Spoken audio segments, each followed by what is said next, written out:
Well, y'all know what time it is.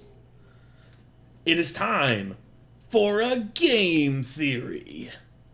Specifically about Poppy Playtime Chapter 3.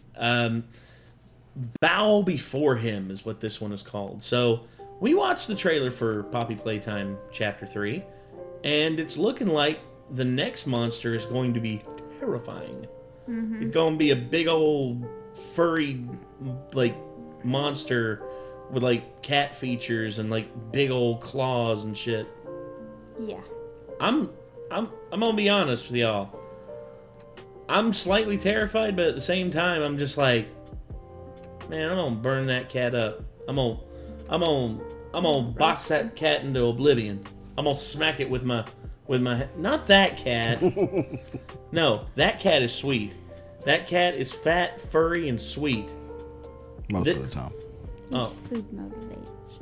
Yeah, he is food motivated. And thankfully, his food is not people. I went to Whiskers. Oh, look at the boy. Oh, he's so good.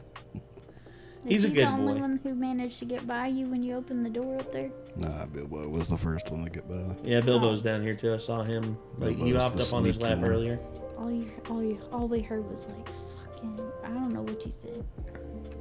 I was probably just like, damn it. Oh yeah. God. So, yeah, this just came out. So I figured we might as well check it out because, you know, we're all about Poppy Playtime. Does everybody else see mushrooms? Or is it just me? Where? The wallpaper on the in the wallpaper. door. Yeah. Okay. Yeah. Matt Pat is very quirky. Come on. Just making sure. Yeah. Well, either way, let's go ahead and just go into this before we get even further off the rails. Thank you. So here we go. This is Game Theory, Bow Before Him. Poppy Playtime, Chapter 3. Here we go. Fucking bow down. Sans equals... Oh, God, no. It's just a game theory.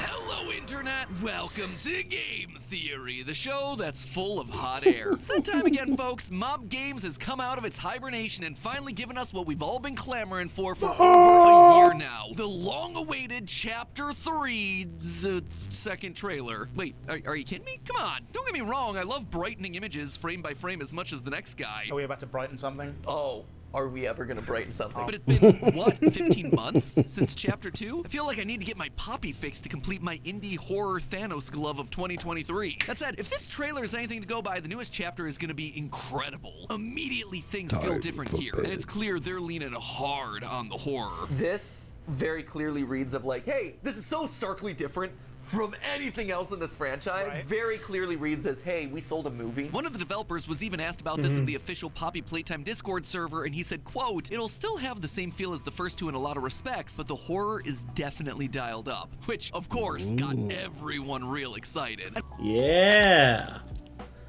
Oh, yeah. I'm excited for that. Because I love the first two. The first two chapters are fun. The first one got me real bad. Yeah. The second one did too. Second one did too. I mean, yeah, but not as bad as the first one. Yeah. Mommy basically like jumping down from the upper vent. Oh, yeah. And then her telling, he'd be like, we're going to play hide and seek. 10, 9, 8. And then you got to run away and get away from her. Oh. Yeah. And you not knowing where to hide. Yeah, that's the thing. And I realized later on where I should have hid. Especially the one time I got caught. Times. Well, the first time I got caught, I was like, I don't know where to go. And then it's just like, wait a minute. Nick's like... It's like, how did I figure out how to beat this puzzle? Ah, shit, I should have went up. Yeah. Then the second time I got caught, that's when Nick had the idea to be like, get in the furnace. Hide in the furnace. Yeah. And I was like, okay. Hides in furnace. She passes by, and I'm like, yeah, because you couldn't go through that one door or something. Yeah, because it was like, blocked off. She webbed it. Yeah. She webbed it up. She is a spider after all. And then afterwards, we saw her get mulched by the muffin monster, and then basically, you're gonna make me part of him. No. Yeah. And then all of a sudden, creepy like long spindly fingers That come was out. probably the scariest part. And then you were like, what is that? Yeah. Oh, Bilbo. a black cat. Hi, Bilbo. Oh, look at you getting greedy. Hi. You're jealous because Bill Sweet Vega's up boy. here. Hi, sweet Now we got boy. 2 kitty cats. We got the chunky Vega and we got the soft Bilbo. Oh, goodness. Instead of Bilbo Baggins. Look at Bilbo. Look at him. Look at him. Oh, a cute boy. He's somewhat behind the capture. There we go. Oh, goodness. You gonna lay down for us, bud? Hello, butt scratches.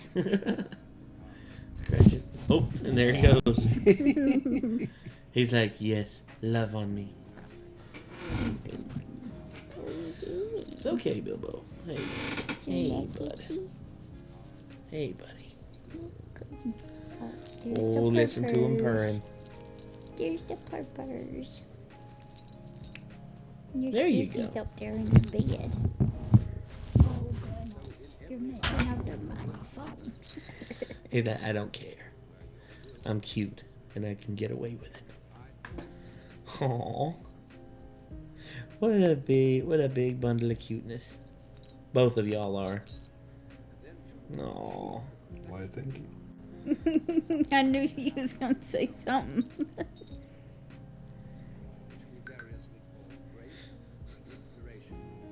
Can't help it.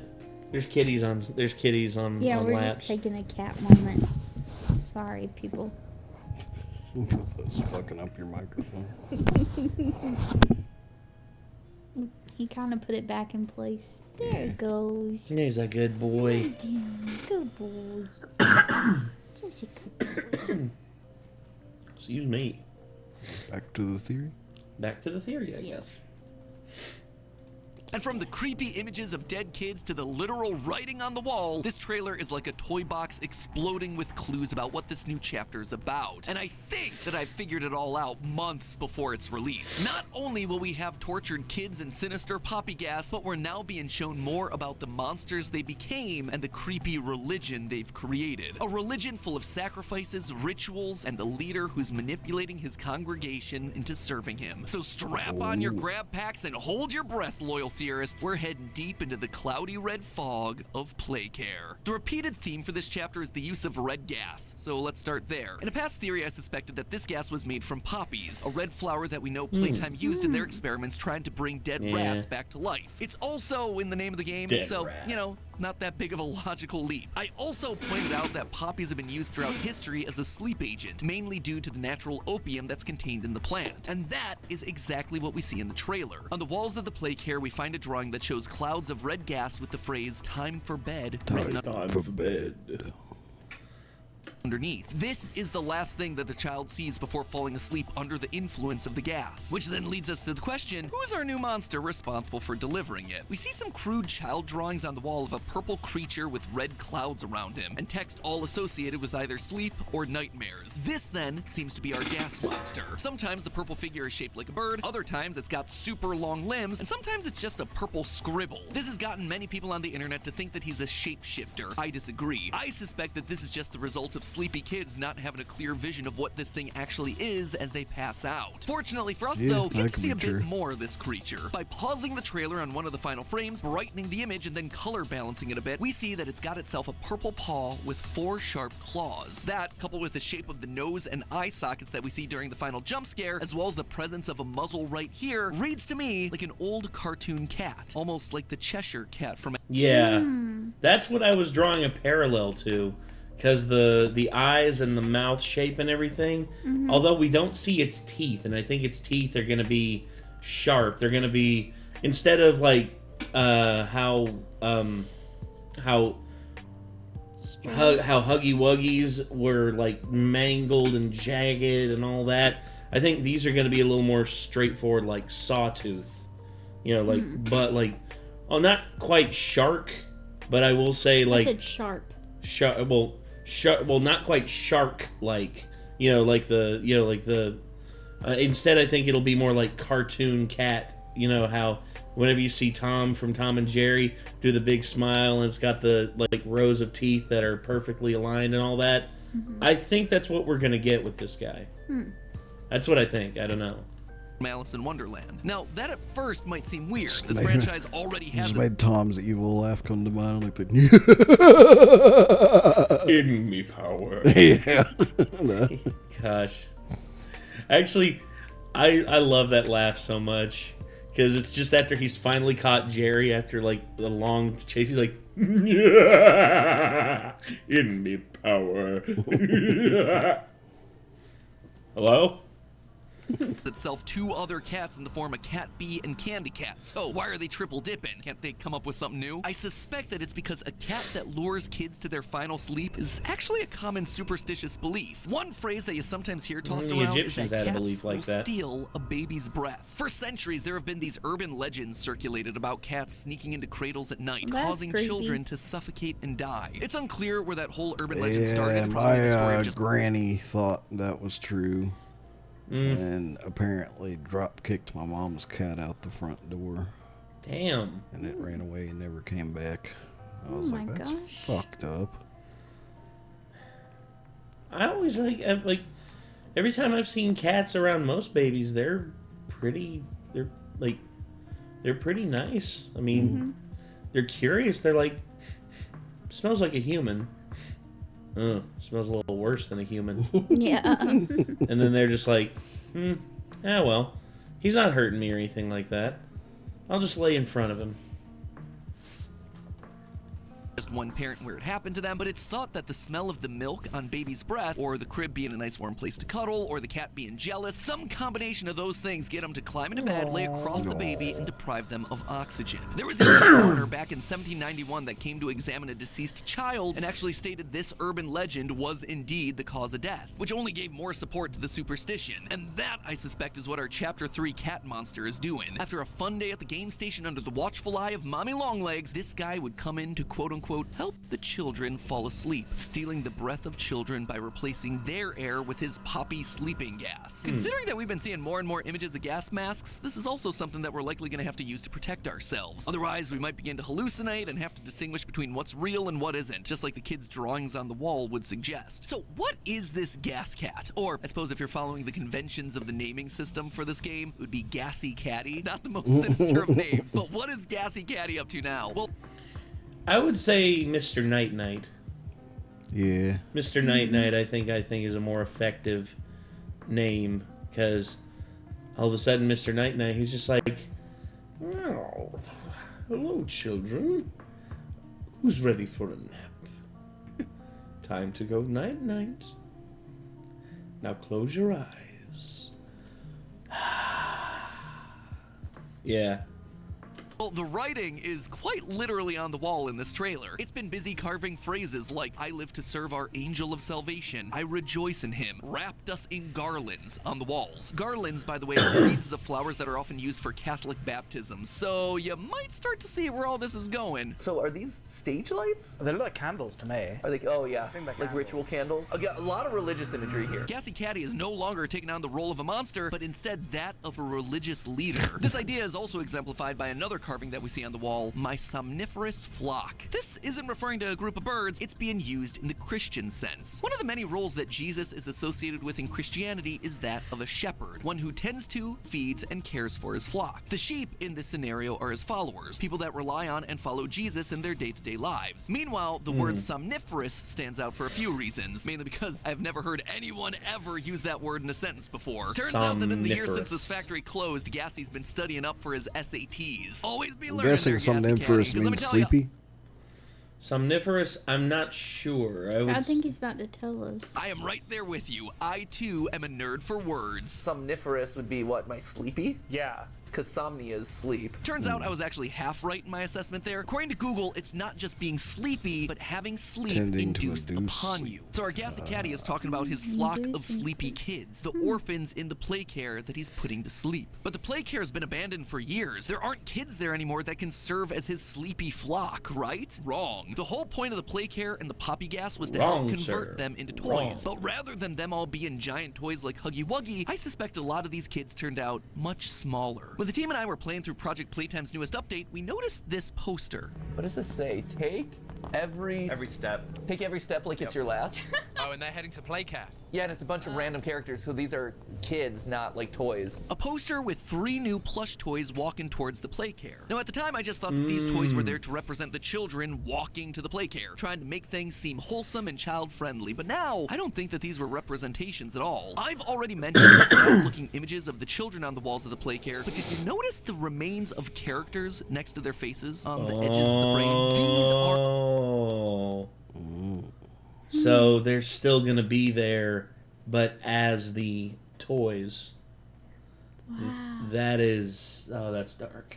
are the same characters, the dog and the unicorn. There's also a new character there that wasn't on the poster, a green bunny. And if you look at a later drawing from one of the children in the trailer, we see a plush with floppy green ears and the words, "My new friend." This kid became his friendly green bunny, and I suspect that the other children all had similar fates, becoming the very mascots of Playcare. This is the sleepy flock that Gassy is talking about, a group of converted children that are lost and scared and see him as their only savior. But then, who is this angel of salvation that Gassy Caddy's talking about here? Well, the last two wall scratchings give us that answer pretty explicitly. The original saved me, I rejoice in him, and never forget the hour of joy. In our last theory, we suspected the hour of joy was the moment that the toys revolted and reclaimed the factory. In one of the analog horror tapes released on the Mob Games YouTube channel, we see "The hour of joy is at hand" written on one of the walls right before we hear screams of the factory workers. Screams that match the ones we hear on the scientist's VHS tape from Chapter 1. Though still missing, today's events are no doubt in relation to him. His absence was a flaw in the scientific process. It's the prototype, 1006, the one we believe was created from the man who wanted to bring joy to children, Elliot Ludwig. He was the first successful toy from the Bigger Bodies initiative. He was the original that led to the creation of all the others, and we actually get our very first look at him in these trailers. This massive robotic amalgamation made from various other toy parts. You got things like a huggy head near the top, and there, right there, there's Mommy's top half. What have you done?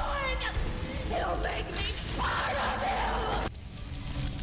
This is what the prototype's working on. This is what Mommy meant by "make me a part of him." And my suspicion is that this is what Gassy and his somniferous flock are helping to build. Any cult needs themselves a goal, something that helps the leader to become more powerful. And gathering parts of dead toys, maybe even killing other toys themselves in order to build a monstrous body, yeah, that one seems to fit the bill. And if any of them die along the way, well, then they're just martyrs for the cause. In the opening shot of Huggy's headless body, there's actually a dog plushie similar to the dog that we've seen in the posters, also missing a head. If you die or fall victim in your mission, you don't die in vain. You get the privilege of becoming part of the savior. But did you notice something missing in this 1006 amalgamation? His spindly arm and long thin fingers that we see from the end of Chapter 2. That critical missing piece in this silhouette makes me think that this isn't his body, or at least I don't think it's his body yet. Not yet, Notice how yeah. still the silhouette is. Well, that could certainly be there for dramatic effect. I actually think it's because this body is a work in progress. The candles around the Playcare give off a ritualistic vibe, and that, combined with the missing iconic arm, makes me think that maybe 1006 Gassy and his flock are gathering these materials to build him the perfect body, and that they still need to put his soul into that body. And so Chapter 3 is going to be about us stopping it, stopping the somniferous flock from finishing the job, so that maybe finally we can be a hero in this game. Maybe. But